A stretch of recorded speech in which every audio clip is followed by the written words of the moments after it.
Bienvenidos a otro miércoles de lo que no se dice. Para el episodio de hoy tenemos a un invitado súper especial. Es un honor y privilegio contar con la presencia de uno de mis escritores favoritos. Sus libros me han acompañado desde hace 10 años y realmente han sido parte fundamental para mi crecimiento personal y espiritual. Y bueno, hoy me encuentro con el escritor, maestro en filosofía, doctor en teología, Roberto Badenas, además de ser un gran pedagogo por más de 50 años, con una amplia experiencia en temas de relaciones familiares y educación. Así que Roberto, me imagino que hay muchas cosas más en tu currículum, pero bienvenido y gracias por tu disposición para tener esta charla. Gracias a ti, Franceli, por tu invitación. Para mí siempre es un placer hablar para un público joven. Gracias. Bueno, decidí invitar a Roberto porque hace tiempo escuché unas conferencias que dio y habló sobre el tema de la autoestima, que es lo que vamos a tratar en este episodio, y me gustó mucho la manera en que lo abordó, por eso es que decidí invitarlo. Y bueno, el autoestima creo que es un tema importantísimo, ya que engloba varios aspectos, ¿no? Como la imagen que tenemos de nosotros mismos, el cómo me amo, el cómo me trato, qué pienso de mí, qué hago cuando cometo un error, cuando triunfo, cuando fracaso. Y esto afecta el hecho de tener una buena autoestima o mala autoestima, influye mucho en la manera en que yo me amo y me trato a la hora de relacionarme con los demás. Y bueno, ese es el tema que queremos tratar de la importancia de la autoestima en nuestras vidas. Pero antes de comenzar ya con el tema lleno y hacerle las preguntas a Roberto, quería platicar un poquito de mi experiencia, porque nació esta necesidad de hablar también de este tema. Como algunos ya lo escucharon, pues yo soy músico durante muchísimos años, casi 30 años de experiencia. Y bueno, sabemos que un músico o inclusive un deportista, para poder lograr sus objetivos, pues necesita mucha disciplina, constancia, muchísima responsabilidad. Y bueno, estas son cualidades súper buenas que uno puede desarrollar, pero hay límites en todo, ¿no? Sabemos que hay límites y hay momentos en el que si se va al extremo del perfeccionismo o de la exigencia, uno pues se puede desequilibrar, ¿no? Y puede llegar a ser sobre todo muy destructivo. Y bueno, eso es lo que me di cuenta después de ciertos años, ya después me di cuenta que a veces mis diálogos interiores a mí misma eran muy críticos, me exigía demasiado cuando ya a veces tenía que parar o nunca era suficiente lo que yo hacía. Entonces, poco a poco me di cuenta que necesitaba callar esas voces y ser un poquito más tolerante conmigo misma, amarme un poquito más. Y bueno, por eso es que nació esta necesidad de compartir con ustedes este tema, porque creo que es fundamental, ya que a veces vamos por la vida exigiéndonos de más y esto nos trae muchísimo estrés y también pues una vida no muy placentera, ¿no? Entonces, para eso está aquí Roberto Badenas, vamos a charlar, vamos a platicar sobre este tema que es tan importante. Así que bueno, Roberto, ahí te va la primera pregunta. ¿Por qué? ¿Por qué es tan importante el rol de una buena autoestima en nuestras vidas? Es muy importante. Yo llevo toda la vida trabajando en la educación, se ha trabajado más de 50 años. Especialmente mis estudiantes han sido o bien jóvenes adultos o adolescentes, que es la edad también más complicada, la adolescencia sobre todo, aunque no es la más importante para la formación de la autoestima. Y yo he sido padre de 3 hijos, además nacidos con muchos años de distancia, lo cual me ha hecho pensar que toda la vida he estado criando adolescentes, pero en fin, Y la Wow. autoestima es muy importante porque el equilibrio en la educación, tanto sea la autoeducación que uno se construye a lo largo de la vida o la que recibe de los padres, el equilibrio es muy difícil de encontrar. Como tú dices, en los deportistas o en un músico, la autoexigencia o la exigencia de los padres, pues tienes que practicar más o te ha salido mal. O sea, la exigencia es importante, es muy importante, la disciplina. Y entonces nos encontramos lo más fácil y lo más frecuente es o una dejadez, o sea, una desidia, decir, bueno, pues todo está bien, ¿eh? O también ser tan exigente que uno pues se pone límites a sí mismo y además se destruye su propio el aprecio que uno necesita tener a uno a sí mismo. Ajá. Y aquí vamos a empezar por el principio. La autoestima no nos la formamos nosotros solos al principio. O sea, al principio depende de nuestro entorno y de una manera muy, muy especial de los padres. Wow. O sea, el niño y de su entorno, si la familia, también hay abuelos, los abuelos suelen aportar bastante equilibrio porque son menos Gracias a Dios por los abuelos. Sí, aportan menos disciplina pero más comprensión. Entonces eso es necesario. Entonces siempre en una educación equilibrada hace falta todo. O sea, la familia extensiva es una bendición grandísima para la educación. Hoy, sin embargo, la mayoría, sobre todo aquí en Europa donde yo vivo, los niños no tienen hermanos. O sea, generalmente más de la mitad de los niños que nacen en Europa son hijos únicos. Y entonces esos no tienen el equilibrio de poder compartir, no tienen con quién compararse. Entonces, uno de los problemas que tienen es que pues, están mimados, podemos así decir, o sea, no han sido bien educados, ¿verdad? Porque se les ha consentido mucho.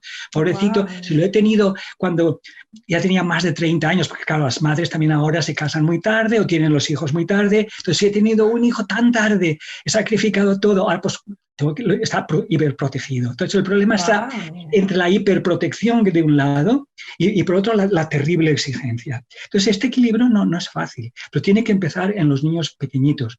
El niño pequeño se construye su imagen de sí mismo, es como la cara de los padres o de quienes lo rodean es el espejo en el que él se ve. Entonces, si el niño dice, tú eres tonto, mira, no ves tu hermana lo que hace, pero mira que tu hermana sí que es lista, y tú eres tonto, es decir, tienes que... Esto es la imagen del niño. Los niños creen inconscientemente, cuando son muy pequeños, todo lo que les dicen sus padres. Si yo soy tonto, soy tonto. Es decir, entonces esto es muy grave, ¿verdad? Ay, sí, o sea, ahorita que me lo estás diciendo es cuántas veces inconscientemente o así hablamos y comparamos y decimos y no sabemos que estamos hiriendo una personita chiquitita que es una esponjita, ¿no? Le estamos deformando, haciendo una caricatura. Ay, entonces, qué torpe, mira qué torpe. El niño al principio se cae y a lo mejor, mira tu primo, qué rápido que es y qué ágil, y tú, qué torpe, ¿eh? Esto es... Me da si me duele el corazón tanto. Claro que sí. Oh, wow. Esto es tan evidente. O sea, no hace falta ser psicólogo ni pediatra, nada. Es tan, los estudios que se han hecho están tan demostrados que esto es la autoestima se construye de pequeño. Te contaré después anécdotas, si quieres, de casos... Claro. Que yo conozco muchísimos casos. Claro. Casi cada persona que he conocido en mi trayectoria como educador, pues es un caso a contar, ¿verdad? O sea, entonces el autoestima es importante porque, o sea, la empezamos a construir con todo nuestro entorno y qué importante es que que sea una autoestima y no una autocrítica, porque si no nos va a afectar muchísimo en cómo nos vamos a relacionar. Y si no tenemos una buena autocrítica o alguien no nos está estimando correctamente, entonces va a ser autocrítica, ¿no? Eso, así es. Es muy importante porque nosotros aprendemos a amar, nadie nos enseña a amar. Y entonces aprendemos a amar viendo cómo se nos ama o no se nos ama en casa. Entonces, esto hace que por ejemplo, hay muchos más problemas de personas con falta de autoestima en medios donde culturalmente no está bien decir, ay, qué guapa eres, cuánto te quiero, qué bonita. O sea, y hay gente que cuesta. O no abrazas. Entonces, mira, por ejemplo, voy a darte ejemplos muy concretos. Sí. Los italianos, los chicos italianos, no son ni más guapos ni más listos que nada, pero tienen una autoestima muy alta porque las abuelas, las madres han dicho, ¡qué chico, bellísimo! Todo el tiempo. tienen una autoestima fenomenal, digamos, estadísticamente, comparados con los chicos tímidos, a lo mejor nórdicos, que hasta se suicidan, un porcentaje muchísimo más alto o los chicos coreanos o japoneses, que tendrían un entorno mejor. Pero se suicidan porque no se encuentran que no sirven, no tienen bastantes notas. Es decir, esto estudiado estadísticamente es muy interesante. Sí. Qué importante, ¿no? Es expresar cuando ves que algo está bien hecho. Yo me recuerdo, pues yo estudié pues 9 años en Europa y pues los latinos tendemos a expresar mucho más nuestras emociones y a veces era difícil que ciertos maestros europeos, por ejemplo, pues en Suiza, tú conoces un poquito más estricto, que me dijeran que algo les había gustado. O sea, el día que me decía mi maestro que, wow, súper bien, era como, ok, para que me lo diga es que está súper bien, porque para que ellos saquen una palabra de positividad, siempre es un pero o siempre nunca era suficiente. Yo me acuerdo en mis estudios, por eso sufrí un montón, porque me faltó mucho esa parte de aceptación, de apoyar, de decir, está muy bien. Hay una parte buena en eso, que es la disciplina. Claro. Yo he vivido los últimos 11 años de mi vida laboral, he trabajado en la capital de Suiza, o sea, sé muy, muy bien de lo que hablo, pero además trabajaba precisamente en el Departamento de Educación y Familia. Claro. Y esto lo sé bien. Es cierto que ellos consiguen la exigencia, pues tiene también sus frutos. Claro, sí, buenísimo. Pero claro, sí, puedes ser después un excelente técnico, pero tener unas relaciones humanas, la educación, o sea, la inteligencia emocional. Por los suelos. Yo he vivido la prolongación de la calle, o sea, en Berna, donde vivía Albert Einstein joven, donde escribió la teoría de la relatividad. Era para mí una inspiración constante. Es en Kramergrasse, o sea, el centro de la ciudad antigua. Yo pasaba por delante siempre. Este hombre, que era una inteligencia absolutamente fuera de lo común, él estudió siempre toda su juventud en Suiza, en la Suiza alemana. Claro, esto de inteligencia emocional muy baja. Wow. Sí. O sea, estudiando su perfil te das cuenta que estaba muy bajo. Sí, pero fíjate, él estudió en la Universidad de Zúrich, o sea, en Suiza alemana.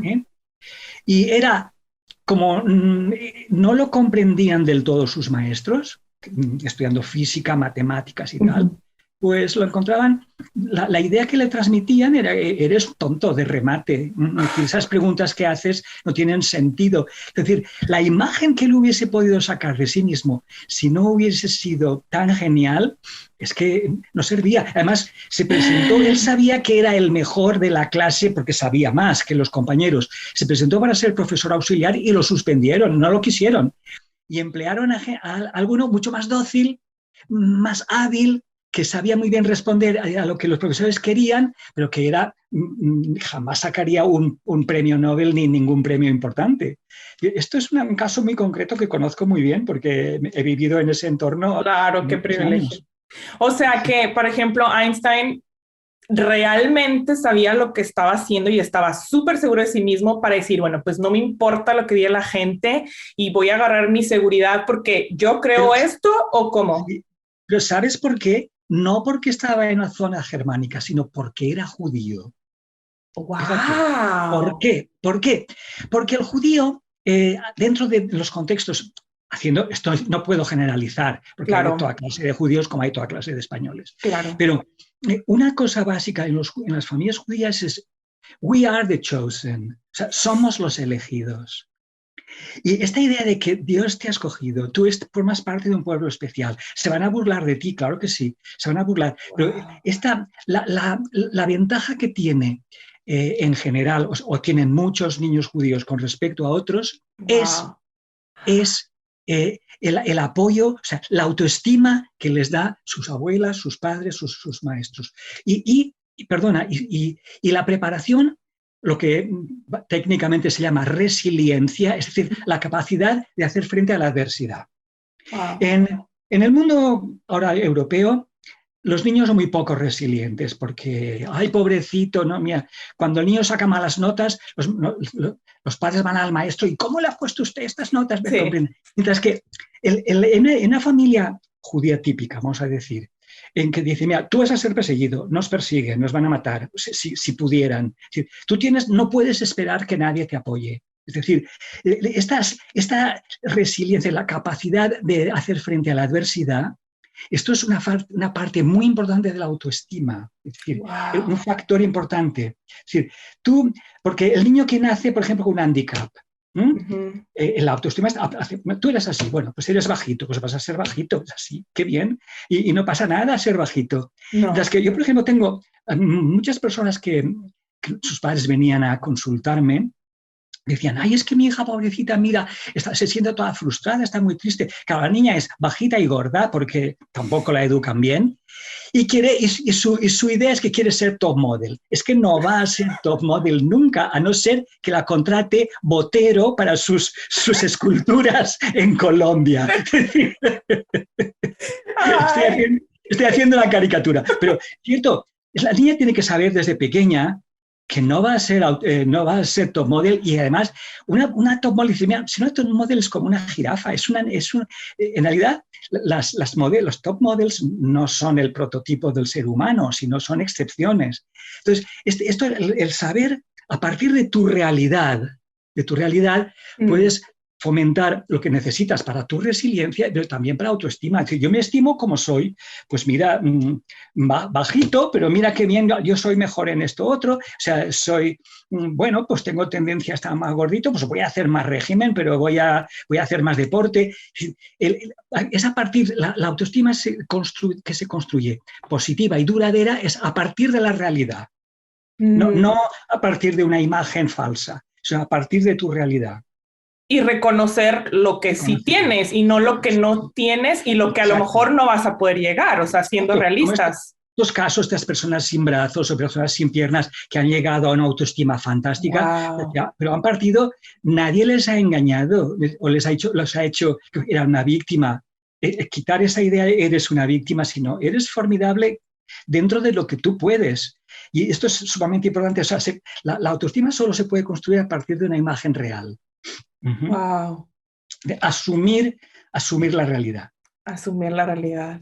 Sí, Wow, sí. no, no, me retumba todo lo que me estás diciendo porque a veces nos cuesta aceptar la realidad también. Sí. Entonces es como un duelo con decir, ok, no eres lo que crees que quieres ser o lo que Uh-huh. soñarías, tienes que Uh-huh. aceptar tus limitaciones, tus fortalezas, la circunstancia en la que vives y a partir de ahí construir Totalmente. eso, ¿no? Pero tampoco estarte borrando del panorama todo el No, no, tiempo no. y...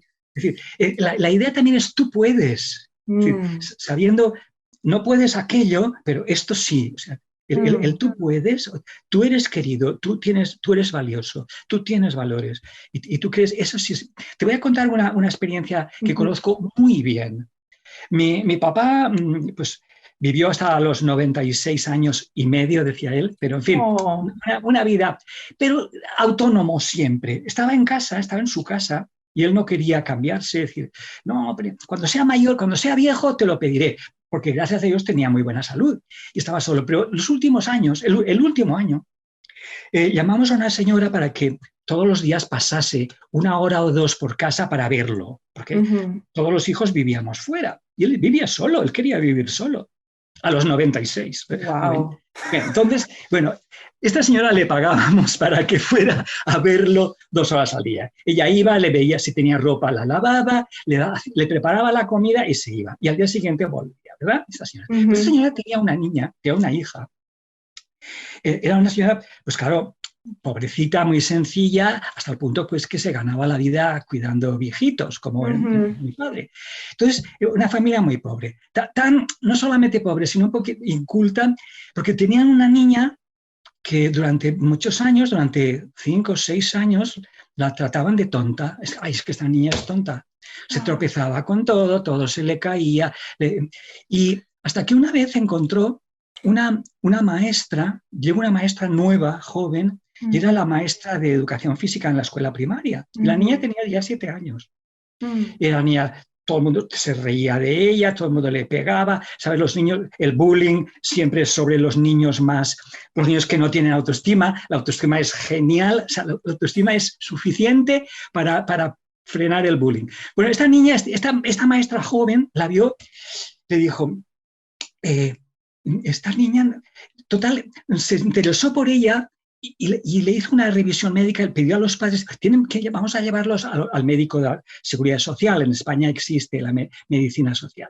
Y se dieron cuenta que esta niña tenía un defecto de la vista tan grande que claro que nunca aprendía las letras ni a leer, y se tropezaba con todo. Veía, es la visión deformada.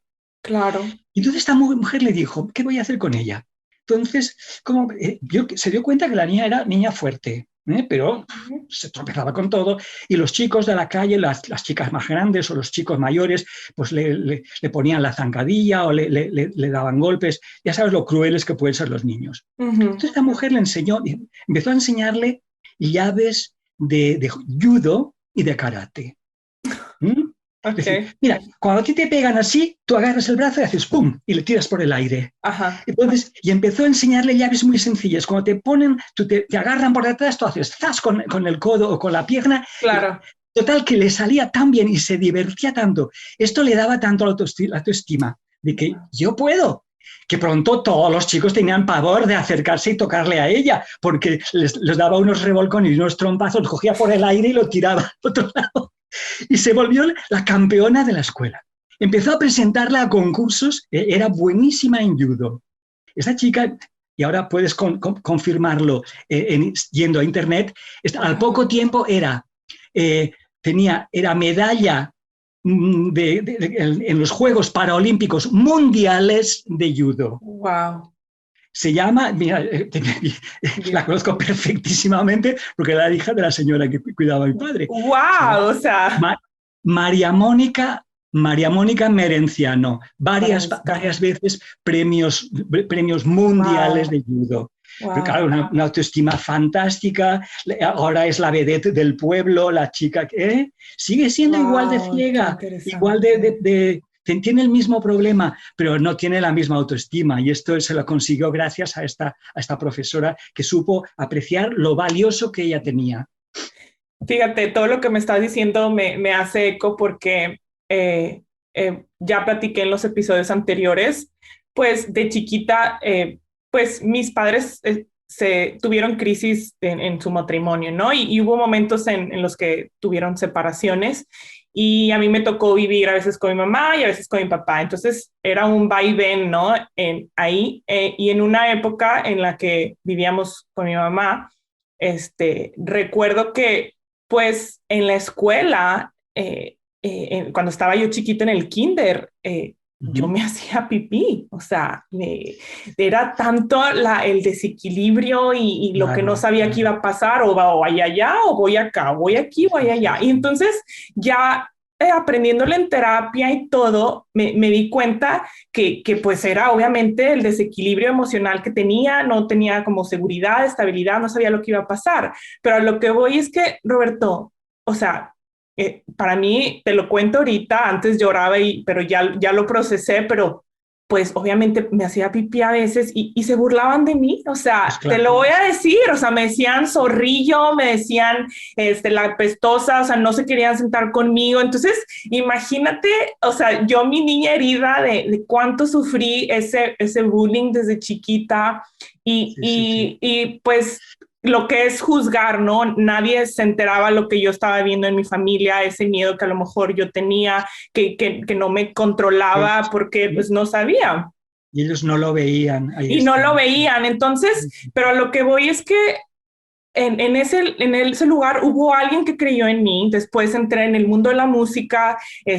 La música fue algo que como que me incentivó, me empujó, y vio que tenía facilidad para la flauta, y esa maestra confió en mí ciegamente y dijo, esta niña tiene mucho empuje, y empecé a descubrir mis talentos de la música, y eso me impulsó. Y en el mismo lugar, la gente misma que me decía esas cosas, ya después, oye, pues toca muy bien la muchachita esta, o la primera flauta en la orquesta, o el otro. Entonces, como que lo que me dices es cierto, o sea, cómo a veces podemos juzgar, pero de esa debilidad, de ese dolor que sufrimos, esa adversidad, se puede convertir en algo bueno si alguien también lo reconoce. Hace falta un factor de, o sea, de apoyo, un tutor que se llama, o Sí. sea, hay un autor, yo seguí un curso con él, que es Boris Cyrulnik, que es Ujú, uno de los mayores expertos en el mundo sobre la resiliencia, ¿verdad? ujú. Y hace falta alguien, pero resiliencia y autoestima van juntas siempre. Wow. Entonces, si hay que encontrar a alguien que potencie y que descubra cómo puedes estar contenta contigo, o sea, tu autoestima, Ujú. porque sí que tienes valores para que son estimables. Entonces, Hmm. esto es el tutor de resiliencia, en el caso tuyo fue la maestra de gimnasia fue o de educación física Claro, fue para Mónica, y esto es muy importante, sí. Cuando los padres están alerta, ellos pueden serlo. Pero en claro. fin. Uh-huh. Pero bueno, siempre hay personas, ángeles que van a ayudar, ¿no? Cuando a veces la situación Sí. puede ser, pues, no la mejor, ¿no? Y creo que Y, estamos rodeados en un mundo en que hay muchas situaciones de ese estilo, de sí. niños que pues no tienen a sus papás o huérfanos, así, y si a veces nosotros tampoco les aportamos o estamos alertas para apoyar a esa personas más vulnerables, entonces a lo mejor esas personas nunca saben que pueden llegar a ser alguien No. o pueden ser algo. Afortunadamente, el resiliente no siempre nace. Hay niños, es cierto, que ya nacen más fuertes, ¿verdad? Mm, mm, Pero también se puede hacer. Hay una profesora es muy interesante porque es una profesora es amiga mía, que se llama Kabelmater, es ujú. Cristina Calvermater, Uy, del Colegio Adventista del Plata, o sea, de la Universidad Adventista del Plata en Argentina. ok. Y ella ha escrito libros y ella allí enseña de manera muy interesante que cuando uno es consciente, o sea, a partir de cierta edad, uno puede asumir la construcción de su propia autoestima. Pero Wow. esto ya es un poco tarde, a veces es difícil, pero es posible. O sea, que no hay, hay esperanza siempre. Claro. Es más largo, es más complicado, no puedes rebobinar la historia y corregir lo que se ha hecho mal o lo que has sufrido, pero sí que puedes pasar página, eso es importante también. Uh-huh. Interesante. Y bueno, creo que ya estamos contestando muchas de las preguntas que te iba a hacer, Creo que pero sí. quiero ir a la pregunta dos, que el grado o nivel de autoestima que yo tenga va a influir en la manera que me relacione con los demás.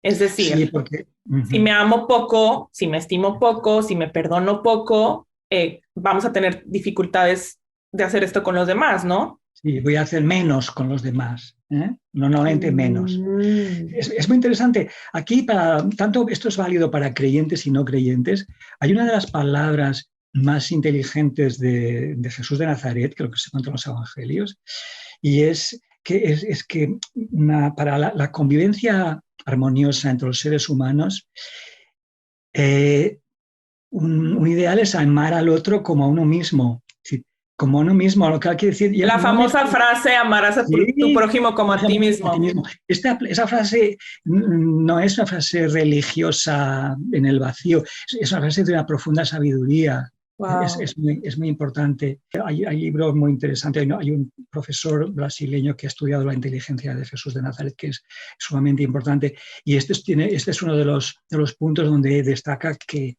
esto nadie lo había escrito o dicho en la antigüedad, de que la medida del amor que yo puedo dar está muchas veces condicionada por la medida del amor que yo soy capaz, de la autoestima que yo soy capaz de concederme. Uh-huh.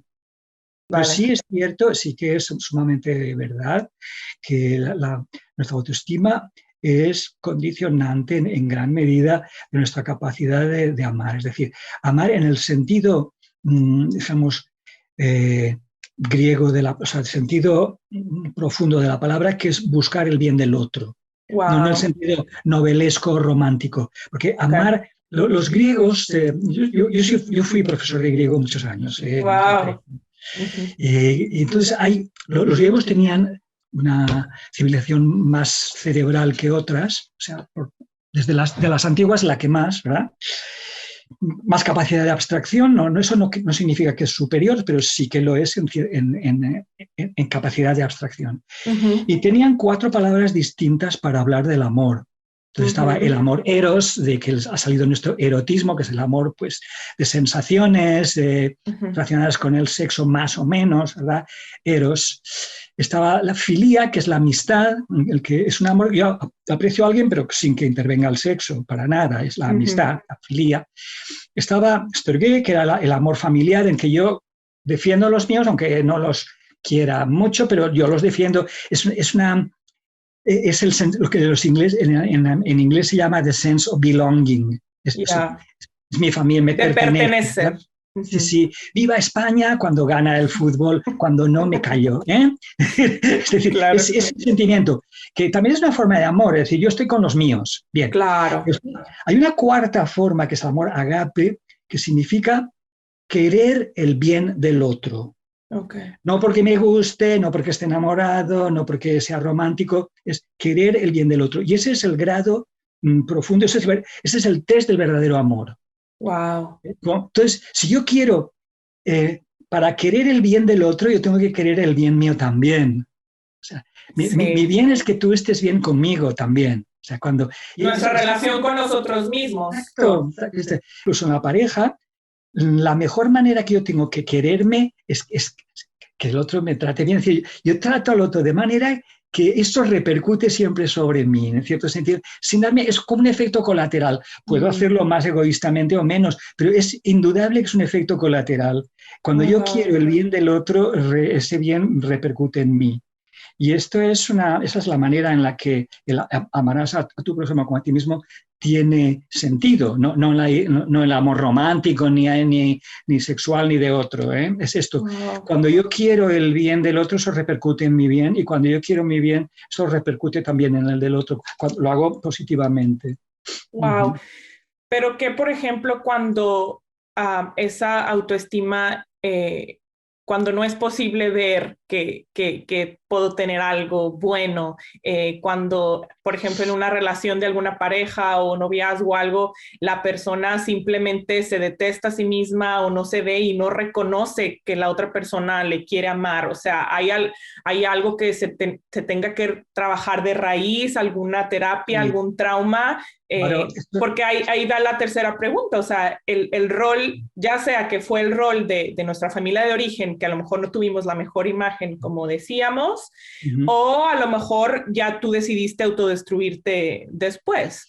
Eso ocurre cuando estas relaciones de alguien, ¿sabes? Yo formo parte desde hace ya 10 años de una plataforma nacional en la que trabajamos también con el Ministerio de Igualdad, que es un ministerio que existe en España. Uh Y yo -huh, trabajo con la ONG ADRA uh en -huh. derechos humanos. Y yo llevo esta parte nosotros trabajamos para la prevención de la violencia doméstica. Esa es mi tarea en prevención, educación Wow. y la prevención de violencia doméstica y de género. Entonces, en la violencia doméstica y de género, la violencia puede darse física, pero también la peor no es esa, porque la física, no todos los hombres son tan bestias de pegar, ¿verdad? Pero es muchísimo más fácil la violencia verbal y psicológica. Entonces, esta violencia es, tú eres tonta, te he dicho que te calles, esto las mujeres no sabéis nada de eso, te he Uh dicho -huh. que te calles, ¿no? Es decir, el anular el otro, tú de esto no sabes nada, menuda tontería. Es decir, esta es la más fácil de hacer y con los niños igual. Tú te callas ahora en la mesa, estamos hablando de los mayores. Cuando seas mayor lo sabrás. O sea, esta destrucción de la autoestima empieza con esta manera de tratar al niño o tratar a otra persona. -huh. Y esto es muy difícil porque produce automáticamente relaciones tóxicas. Yo Wow. tengo relación mi padre me trata así, mi relación con mi padre es tóxica, o sea, me hace daño en vez de hacerme bien. O con un novio que, ¿y cómo te vistes con eso? Y ahora sí, ¿y quién te ha llamado al móvil, al teléfono? ¿Quién te está llamando siempre? Este control en los adolescentes, ya que ahora es muy frecuente un machismo naciente, sobre todo ahora que estamos superando fases, yo trabajo con el Ministerio de Igualdad, ¿verdad? En que se puede superar a nivel de legislación, pero todas las redes y las canciones, sobre todo las canciones latinas, Sí, son canciones que fomentan el denigrantes. machismo, denigrantes de la mujer. Entonces, Sí. sobre todo las latinas, de todo el mundo, son Wow. las más, porque son divertidamente denigrantes sin que le da importancia a nadie. Sí, pero Entonces, es como una violencia callada, es calladita, sí, sí, quedito, ¿no? sí, Sí. sí, sí. Entonces, esto, claro, producen pues relaciones tóxicas muy difíciles de curar después. Por eso mi trabajo es de prevención, porque después la terapia es mucho más complicada y yo no hago terapia. Claro, wow. Sí. Pero pues qué importante es, ¿no? Sí, saber que venimos, nuestra familia de origen, quizá por circunstancias o no nos Uh-huh. pudieron dar la mejor autoestima, el mejor apoyo, amor, de nosotros hacernos responsables y decir, ya no más, ya no me quiero seguir tratando así, no quiero seguir siendo adicto a relaciones tóxicas, porque a veces somos adictos y no nos damos cuenta, pero es porque lo vivimos en el pasado. Entonces, qué Porque, importante es responsabilizarse de eso, ¿no? muy bien, mucho. Sí, wow. Perfecto. Y bueno, pues la pregunta 4 y ya casi estamos terminando, pues creo que ya lo dijimos, ¿no? Claro que es posible reconstruir una buena autoestima a pesar de las circunstancias o cosas que hayamos vivido en el pasado. Yo, por ejemplo, si tuve estas circunstancias, mis papás pues así los enseñaron, hicieron lo mejor que pudieron conmigo Claro. con las herramientas que tenían. Yo hice un proceso de perdón, ellos también tuvieron luchas y cosas fuertes que pasaron. Entonces, qué importante es reconocer eso y no Sí, poner de excusa que, ay, es que totalmente. así mi papá me trató, o sí, siempre me pegaba, o nunca me valoró, y poner de excusa eso para nunca hacerte responsable de tu vida y decir, Así hey, es. es momento. Perfecto, muy acertado. Mira, esto es uno de los efectos negativos colaterales que tuvo una mala praxis en lo que se llama en la psicoterapia. O sea, Mm, una mala comprensión de Freud, de que siempre toda la culpa la tuvieron los padres, complejo de mm, Edipo, o sea, una mala comprensión o comprensión simplista, que probablemente Freud tampoco lo tenía tan claro como él creía, ¿no? Pero en wow. fin, esta misión de que toda la culpa la educación es muy negativa y yo estoy contento de que ahora la psicología positiva, que se llama la logoterapia, y bueno, eh, se basa en decir, yo estoy en esta situación, entonces no voy a reconstruir mi pasado, voy a trabajar a partir de ahora. Entonces, Claro. yo, es como si me falta una pierna, pero yo trabajo a partir de aquí. Me Claro. faltó aquello, pero paso la página. Esto de pasar página y trabajar sobre yo mismo de nuevo, esto es mil veces mejor que excusarse porque me lo hicieron mal mis padres. La Mm. capacidad de perdonar, eso es uno de los grados más elevados de madurez humana. Capacidad de perdonar a mis padres, de perdonarme a mí mismo, Sí. o sea, incluso de perdonarse a uno mismo, que no es tan fácil. Claro, es muy Y difícil. sí, a lo mejor tú me decías esto de cómo uno puede reconstruir uno mismo. A veces un buen libro de autoayuda Ujú. eh, para la autoestima puede por lo menos ponernos en la buena pista. No, Claro. no quiero decir que es la solución, pero sí que me pone en la buena pista, porque yo soy consciente de lo que me está pasando. Claro. Mayor problema es cuando sé lo que me pasan cosas y no sé ponerles nombre y no sé qué vías de solución tienen. Y esto sí que sería una buena manera de empezar para las personas que se dan cuenta de que no tienen autoestima que quisieran, son mayores, ya no pueden contar con sus padres, no tienen un tutor de resiliencia, entonces Claro. necesitan construirse a sí mismos y esto también es posible. Wow. Pues sin duda que hay muchas posibilidades, ya no podemos poner excusas, ¿no? Y que tenemos la vida en nuestras manos y que hay que poner manos a la obra, ¿verdad? Podemos poner excusas, pero el victimismo no nos lleva a ninguna No nos parte. lleva a ninguna parte. Bueno, pues ya llegamos al fin de esta primera charla. Muy bien. Muchísimas gracias, Roberto. Creo que todos los puntos que has tocado, tus experiencias nos han enriquecido muchísimo. Y bueno, no se olviden que tenemos el otro episodio que sale el próximo miércoles. Vamos a ver la segunda parte de esta charla, donde vamos a hablar de qué rol juega el hecho de creer o de tener fe a la hora de construir una buena autoestima, ya que muchas veces alguien nos puede decir que somos lo máximo o que valemos mucho, pero si nosotros no decidimos dar ese paso o creer, pues a lo mejor no va a ser posible reconstruir eso. Entonces, los esperamos el próximo miércoles, pero antes que nada, pues primero agradecer a Roberto por esta charla. Y bueno, Roberto, ¿dónde podemos encontrar tus libros? Yo sinceramente en tus libros encontré mucho ánimo, mucha esperanza. Sobre todo vi muchos casos de personas que tenían una autoestima baja y la verdad tus libros me ayudaron mucho a subir mi autoestima. Pues, si quieres, yo he publicado unos libros que tienen una dimensión religiosa o espiritual. La dimensión espiritual, eh, el mayor, digamos, maestro de autoestima que conozco es Jesús de Nazaret. Entonces yo he publicado un par de libros, uno se llama Encuentros, tres libros: Encuentros, Encuentros inolvidables, Encuentros decisivos. Okay. Y los tres están publicados por la editorial Sa Feliz de Madrid. Ok. Entonces, Creo que en Amazon también los podemos encontrar, ¿verdad? Claro. Okay. Y hay otro que he publicado más recientemente que se llama Frente al Dolor. Ese es buenísimo, sí. Que ahí pues trata ya muchos otros casos donde el sufrimiento humano, cómo hacer frente a nosotros mismos, al sufrimiento de los demás y de lo mismo. También en Sa Feliz, Frente al Dolor. Que existe en inglés, existe en francés, existe en alemán. ¡Wow! Todos ellos existen en muchas lenguas. Ok, pues un privilegio tenerte. Y bueno, nos vemos hasta un próximo miércoles. Nos despedimos de Roberto hasta Valencia, España, y yo aquí desde Estados Unidos. Y pues nos vemos a la próxima. No olvides compartir este episodio con tus amigos si te ha gustado. Recuerda seguirnos también en nuestras redes sociales, Instagram, Facebook y nuestro canal de YouTube de Lo que no se dice. Nos vemos el próximo miércoles.